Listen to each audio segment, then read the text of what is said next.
Hi everybody, today I'm going to be teaching you how to read chemical formulas. So our goal today is to identify the coefficient and the subscript in a chemical formula, and then to be able to count atoms in a formula after that. In our vocabulary, I just mentioned coefficient, subscript, and chemical formula. So the first question that we need to ask ourselves when we see a chemical formula is, what is a chemical formula? And there are three things that we need to know. First of all, a chemical formula, like H2O is an example of a chemical formula, is used to show how many of each atoms you have in a compound.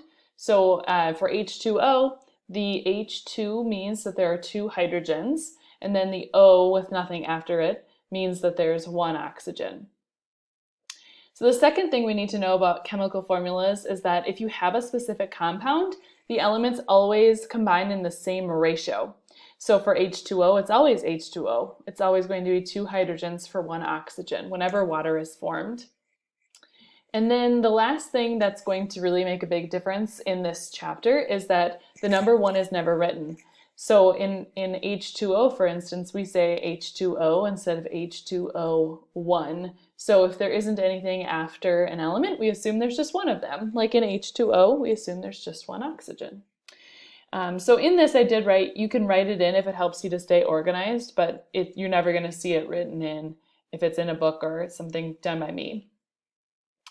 Okay, so this is an example of a chemical formula right here. We have Mg and Cl, MgCl2. So Mg stands for magnesium, chlorine is Cl. There's nothing after the magnesium right here, so we're going to assume there's just one of them. But there's a 2 after the chlorine, so we're going to assume there's 2 chlorines. So one other thing that you're going to see sometimes is there'll be a big number written in front of a chemical formula. This means that there are this many of this compound. So there are 5 magnesium chlorides. This big number is called a coefficient. So if we were going to count how many atoms there were in this compound, we would need to multiply 5 to each of the totals for each of the elements. So for instance, we've got 1 magnesium here, but we've got 5 of this compound, so I would multiply 1 times 5. So I've got 5 total magnesiums. And then there are 2 chlorines in my compound, but I have 5 of them, so I'd have to take 2 times 5. So there are 10 chlorines. So there are 5 magnesiums and 10 chlorines in this whole compound. So this is called the coefficient.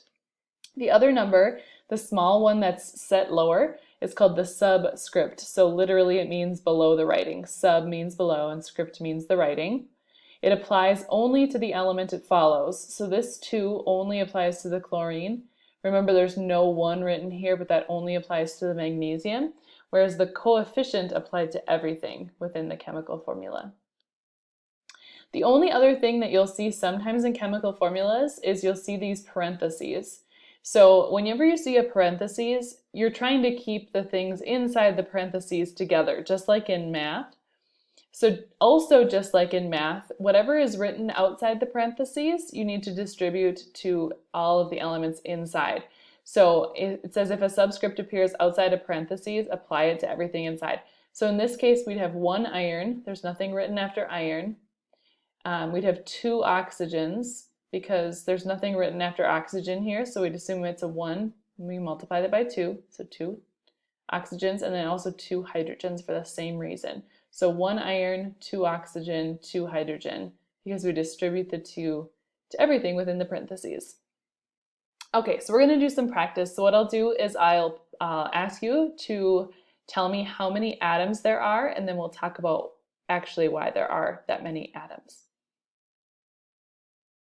Okay, so there are 2 atoms in this chemical formula.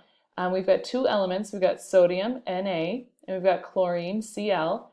There's no subscript after either of them, so we assume that there's just one of each of them, and there's no coefficient.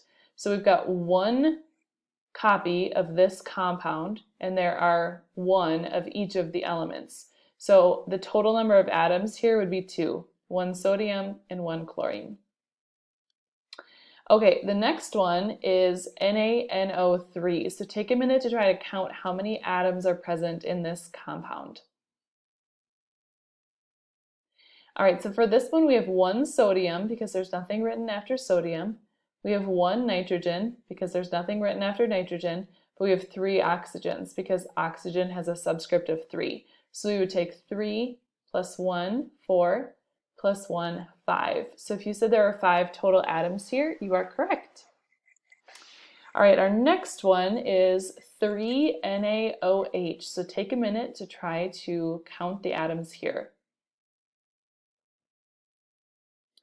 Okay, so in our actual compound, we have 1 sodium, 1 oxygen, and 1 hydrogen because none of them have any subscripts, but there's a coefficient of 3 in front of this. So that coefficient of 3 is going to apply to each of them. So we'd have to multiply 3 times 1 sodiums, 3 times 1 oxygens, and 3 times 1 hydrogens, and get 3 plus 3 plus 3 are 9. So if you said 9, you are correct.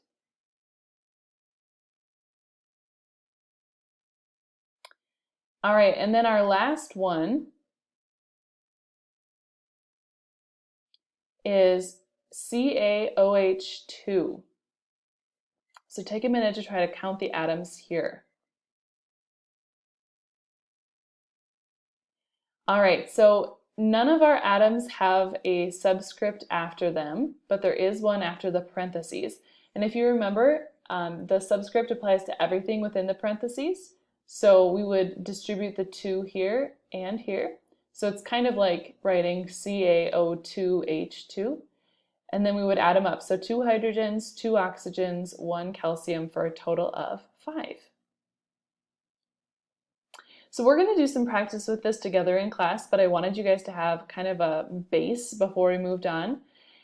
So we'll be spending a lot of time doing this, but this is always a good video to come back to if you need a refresher on how to count atoms.